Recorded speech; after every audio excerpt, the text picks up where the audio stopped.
السلام علیکم، میں آپ کا میزبان سمیع ابراہیم اور آپ دیکھ رہے ہیں ہمارا یوٹیوب اور فیس بک چینل۔ عمران خان کی حکومت کے خلاف جو رجیم چینج آپریشن تھا اس کے 3 بڑے حصے۔ پہلا حصہ عمران خان کے خلاف تحریک عدم اعتماد لے کے آنا، وہ حصہ کامیاب۔ دوسرا حصہ امپورٹڈ گورنمنٹ کو امپوز کرنا، اس کو لے کے آنا، وہ بھی ہو گیا۔ تیسرا حصہ عمران خان کو پاکستان کی سیاست سے نکالنا اور ان کی جماعت کو اس طرح سے محدود کرنا کہ جو اگلے انتخابات ہیں ان میں عمران خان کی کوئی مین پوزیشن نہ رہے اور وہ کسی بھی طرح اس حکومت کا حصہ نہ بن سکیں۔ یہ 3 آبجیکٹو تھے اور جیسا میں نے پہلے کہا کہ 2 تو پورے ہو گئے، تیسرے میں رکاوٹ ہے جو ابھی تک نہیں ہو رہا، اور یہ وہ واحد چیز ہے جو اسکرپٹ رائٹرز کی مرضی اور منشا کے خلاف ہو رہا ہے، جس کی وجہ سے ہمیں پاکستان کے اندر ایک بہت ارتعاش نظر آتا ہے، ایک سیاسی بے چینی، بدامنی نظر آ رہی ہے، پاکستان کی اقتصادی حالت تباہ ہو گئی ہے۔ لیکن جو کوئی بھی اس ساری صورتحال میں اس اسکرپٹ کو امپلیمنٹ کرنے کے لیے فوکس کیے ہوئے ہے، وہ اس بات سے ابھی تک پیچھے ہٹنے کے لیے تیار نہیں ہے۔ تھوڑا سا آج کے اس ویلاگ میں اس ساری صورتحال پر ہم انالیسس کریں گے اور اب آگے کیا ہونا ہے اس پر نظر ڈالیں گے۔ عمران خان نے یہ اعلان کیا ہے کہ وہ 9 حلقوں سے انتخابات لڑیں گے جہاں پہ ضمنی انتخاب ہو رہا ہے، اور بیسیکلی ان کا مقصد 9 حلقوں سے لڑنے کا یہ ہے کہ انتخاب وہ جیتیں گے اور اس کے بعد پھر وہ یہ اعلان کر دیں گے کہ وہ مستعفی ہوتے ہیں، کیونکہ اس وقت تحریک انصاف کی اور عمران خان کی کوشش یہ ہے، ان کا یہ خیال ہے کہ جب تک پاکستان میں ایک ٹرانسپیرنٹ انتخابات نہیں ہوتے سیاسی استحکام نہیں آئے گا، اور اگر سیاسی استحکام نہیں آئے گا تو پاکستان کی معیشت ٹھیک نہیں ہوگی۔ لیکن اس ساری صورتحال میں بہت سارے وہ چہرے جو ایک سیاسی دھند کے پیچھے چھپے ہوئے تھے، اور لوگ ایک سے سوال کرتے تھے کہ یہ سب کس طرح سے ہوا۔ آپ کو یاد ہوگا بہت ہیش ٹیگ کہ وہ کون تھا کہ ہیش ٹیگ بھی آئے۔ تو اس ساری صورتحال میں کل جو ایک پریس کانفرنس تو نہیں میں کہتا، جو ایک گفتگو کی جنرل افتخار بابر نے، جو ڈائریکٹر جنرل ISPR ہیں پاکستان میں، اس وقت اس پر بحث ہو رہی ہے۔ ان کی جو کل پریس ٹاک تھی، وہ انہوں نے ایک چینل سلیکٹ کیا جیو ٹی وی، اور اس کے بعد ان کے ایک اینکر کے ساتھ انہوں نے گفتگو کر کے ملکی صورتحال پر بڑا ایک اہم انہوں نے بیان دیا۔ اس میں انہوں نے جس پر بہت زیادہ بات ہو رہی ہے وہ یہ کہ صدر مملکت کے حوالے سے یہ سوال ہوا کہ ان کو لیفٹیننٹ جنرل سرفراز علی اور دیگر شہداء کا جو پنڈی میں جو نماز جنازہ تھی اس میں ان کو آنے سے روکا گیا، اور یہ بتایا گیا کہ شاید یہ جو فیملیز ہیں شہداء کی ان کی وجہ سے ان کو روکا گیا۔ تو پوچھا گیا کہ کیا یہ صحیح ہے؟ تو اس پر DG ISPR کا موقف یہ تھا کہ میں اگر اس پر کامنٹ نہ کروں تو مناسب ہوگا۔ ایک بڑا سوال ہے کہ پاکستان کے آئین میں جو صدر پاکستان کا آفس ہے وہ کانسٹیٹیوشنلی وہ سپریم کمانڈر ہیں، اگرچہ جو اپوائنٹمنٹ جو ہے وہ پرائم منسٹر کی ریکمنڈیشن پر، ان کی ایڈوائس پر صدر کرتے ہیں، لیکن ان کو افواج پاکستان کا سپریم کمانڈر آئین پاکستان قرار دیتا ہے۔ اور پاک فوج کا جو شعبہ ہے نشر و اشاعت کا، جو ان کی پوزیشن کو واضح کرتا ہے، جب ان سے اپنے سپریم کمانڈر کے حوالے سے یہ سوال کیا گیا کہ یہ سارا ایک تناظر ہے اس سوال کا، تو اس پر آپ کچھ ان کے حوالے سے جواب دیں گے، تو انہوں نے بجائے اس کے کہ وہ اس آفس کو ڈیفینڈ کرتے، انہوں نے کہا کہ اگر میں اس پر کمنٹ نہ کروں تو مناسب ہے۔ گویا جو تنقید ہو رہی ہے صدر پاکستان پر، جو لوگ اس وقت سوشل میڈیا پر جن کا تعلق حکومتی اتحاد سے ہے، اور اس میں بہت سارے جو چینلز ہیں جو اس وقت حکومتی اتحاد کے ساتھ ہیں، اس کو وہ ہائی لائٹ کر رہے ہیں، سوشل میڈیا پہ ہائی لائٹ ہو رہا ہے، تو انہوں نے کہا کہ میں اس پر اگر کمنٹ نہ کروں تو یہ بہتر ہوگا۔ بہت سارے لوگوں کا یہ خیال ہے کہ اس کو بہتر طریقے سے ہینڈل کیا جا سکتا تھا۔ مثال کے طور پر اینکر کو، ہمیں سب کو پتہ ہے کہ جب اس طرح کی پریس ٹاک ہوتی ہے تو پوری ہر چیز پہلے سے آرگنائزڈ ہوتی ہے۔ اینکر سے کہا جا سکتا تھا کہ آپ یہ سوال نہ کریں اگر یہ سوال اینکر کا اپنا ہے، لیکن اگر یہ طے تھا کہ اینکر یہ سوال کرے گا اور DG ISPR اس کا یہ جواب دیں گے، کیونکہ وہ اپنی پوزیشن جو ہے ایک بڑے طریقے سے واضح کرنا چاہتے ہیں تو یہ ایک بہت ہی افسوسناک بات ہے کہ اتنے جو ہائیسٹ آفیسز ہیں اس صورتحال میں پاکستان کے اندر اس طرح چیزیں چل رہی ہوں. پھر اس بیک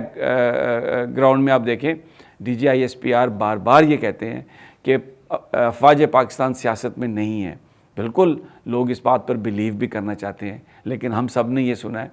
کہ انصاف جو ہے وہ صرف ہونا ہی نہیں چاہیے، انصاف ہوتا ہوا نظر بھی آنا چاہیے. صرف گفتگو سے یہ کہنا کہ ہم سیاسی طور پر بالکل ہم پولیٹیکل ہیں اور کسی کو سپورٹ نہیں کر رہے، تو وہ آپ کے ایکشن سے نظر بھی آنا چاہیے. اگر ایک حکومت عمران خان کو، اور وہ حکومت جو ایسے لوگوں کی جو آپس میں مل کے چائے بھی نہیں پی سکتے تھے آج سے 6 مہینے پہلے، وہ سب اکٹھے ہیں، 1-2 ووٹوں سے وہ حکومت قائم ہے. اتنا بڑا عوامی احتجاج، بے چینی اور ریسٹلیسنس کے باوجود بھی، اور وہ حکومت جو ہے، پہلے یہ سوال ہے کہ ان کے پیچھے کون ہے، اور پھر وہ حکومت عمران خان کو کارنر کرنے کی بات کر رہی ہے، جو میں نے شروع میں کہا کہ جو ریجیم چینج آپریشن کا تیسرا حصہ ہے جس میں ناکامی ہو رہی ہے. تو اس حکومت کو آپ اس طرح اگر سپورٹ کر رہے ہیں کہ ان کے لیے آپ باہر سے پیسے بھی مانگ کے لا رہے ہیں، آپ وہ رول بھی آپ نے آپٹ کر لیا ہے جو آئین پاکستان میں درج نہیں ہے. کہیں پر یہ درج نہیں ہے کہ آئین پاکستان میں کہ آپ بیرونی ممالک سے فوج جو ہے وہ پیسے لے کے آئے گی حکومت کی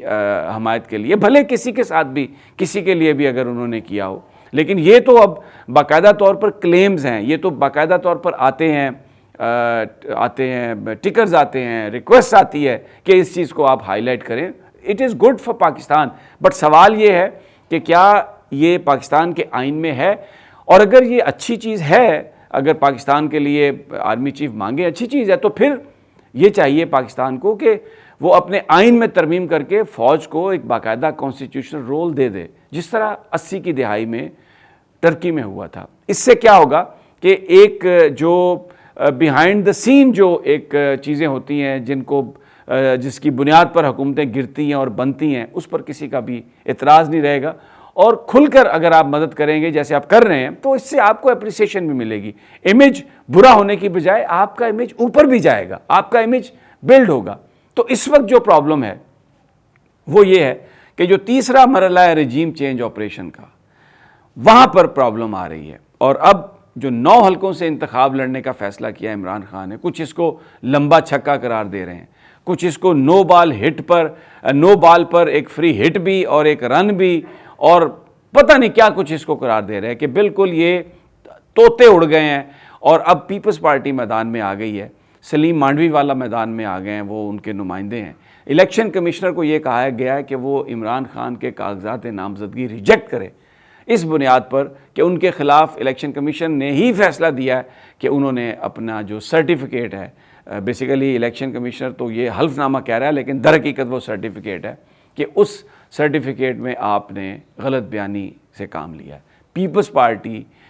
نون لیگ کی یہ حکومت جو ہے، یہ عمران خان کو سیاسی منظرنامہ جو ہے اس وقت جو پاکستان کی سیاست ہے اس سے نکالنا چاہتے ہیں. اور یہ تیسرا فنکشن ہے ریجیم چینج آپریشن کا. اور اس میں پاکستان کے جو ادارے ہیں، طاقتور جو لوگ ہیں، وہ سپورٹ کرتے ہوئے نظر آ رہے ہیں اس حکومت کو. اب اگر ہم یہ کہیں، بہت سارے لوگ یہ کہتے ہیں کہ یہ جو حکومت ہے یہ بہت سارے کام اپنی مرضی سے کر رہی ہے اور اس پہ کوئی بھی ان کا جو طاقتور یا بااختیار لوگ ہیں یا جو مقتدر ادارے ہیں ان کا اس میں کوئی ہاتھ نہیں ہے. یہ بات بھی ہم مان لیتے ہیں، لیکن اگر وہ اس بات سے ایگری نہیں کرتے تو پھر اس حکومت کی سپورٹ کی وجہ کیا ہے؟ اس وقت لوگ انتخابات میں جانا چاہتے ہیں اور پاکستان کی جو افواج ہے، ادارے کا جو پاکستان کے لوگوں میں احترام موجود ہے، لیکن یہ جو کنفیوزنگ جو سٹیٹمنٹس آ رہی ہیں اس نے بہت زیادہ پرابلمیٹک سچویشن کو کیا ہے. اور کل کی جو DGISPR کی جو گفتگو تھی اس میں 1 یا 2 ایسے ٹویٹس ہیں جو 18, 19, 20 سالہ نوجوانوں نے کیے ہیں، جن کے فالوورز بھی ٹوٹل کوئی 10, 15, 20 ہزار کے لگ بھگ ہیں. ان کے جو ٹویٹس ہیں ان کو اٹھایا کس نے ہے؟ ان بڑے بڑے اینکرز نے، جن کی فالوئنگ جو ہے وہ ملینز میں ہے، اور جو آج کل بظاہر نزدیک ہیں، ISPR کے نزدیک ہیں. اور اسی چینل میں کام کرتے ہیں، تو ISPR نے بھی اسی چینل کو چنا اپنی اس گفتگو کے لیے۔ تو ہم نے تو یہی سنا ہے کہ اگر کوئی شخص کسی کو گالی دے رہا ہو اور کوئی اس کو سنے اور آ کے اس شخص کو سامنے وہ گالی دہرائے جس کو یہ دی گئی ہے، تو اس کا مطلب یہ ہوتا ہے کہ وہ بھی گالی دینے والوں میں شامل ہے۔ تو کیا ان کے حوالے سے کوئی رائے ISPR قائم کرے گا؟ ان کے حوالے سے کوئی رائے آئے گی؟ میں بات یہ اس لیے کر رہا ہوں نہایت ادب و احترام سے کہ کیونکہ جنرل افتخار بابر صاحب آئے ٹی وی پر، انہوں نے بات کی، انہوں نے ساری سیاسی بات کی، لیکن اس کے ساتھ انہوں نے یہ کہا کہ ہمارا سیاست سے کوئی تعلق نہیں ہے، اور اس پر بہت سارے جو اس وقت چیزیں ہو رہی ہیں ان پر انہوں نے اظہار خیال کیا۔ صدر پاکستان کا جو آفس ہے اس کے حوالے سے جو انہوں نے گفتگو کی، جیسے انہوں نے کہا کہ اگر میں کمنٹ نہ کروں تو بہتر ہے، تو انڈائریکٹلی جو موجودہ حکومت صدر مملکت سے کہہ رہی ہے کہ آپ استعفیٰ دیں، آپ چلے جائیں، آپ اب باعث ہیں، آپ صدر مملکت کے عہدے کے قابل نہیں ہیں، تو ایک طرح سے اس بات کو انڈورس کیا، اس گفتگو نے انڈورس کیا جو کل جیو ٹی وی کے ساتھ ہوئی۔ بہرحال ایک اگلے 24 گھنٹے بہت اہم ہیں، ان میں اسلام آباد کے لیے کسی اجتماع کا کوئی تاریخ کا اعلان ہو سکتا ہے۔ عمران خان صاحب اس وقت غور کر رہے ہیں، ان کے بہت ساتھی جو ہیں وہ یہ کہہ رہے ہیں کہ اس وقت ملک اس چیز کا متحمل نہیں ہے کہ ہم کسی کنفرنٹیشن میں جائیں۔ عمران خان بھی یہ کہتے ہیں کہ میری اپنے اداروں اور فوج کے ساتھ کوئی کنفرنٹیشن نہیں ہے، لیکن سیاست میں اس وقت پاکستان کا آئین یہ کہتا ہے کہ یہ لوگوں کا حق ہے کہ وہ کس کو حق کے حکمرانی دیں۔ ٹرانسپیرنٹ فری الیکشن پاکستان کا واحد وے آؤٹ ہیں، اور ہمیں اس چیز کا اس کے علاوہ اور بھی انہوں نے بہت باتیں کی ہیں،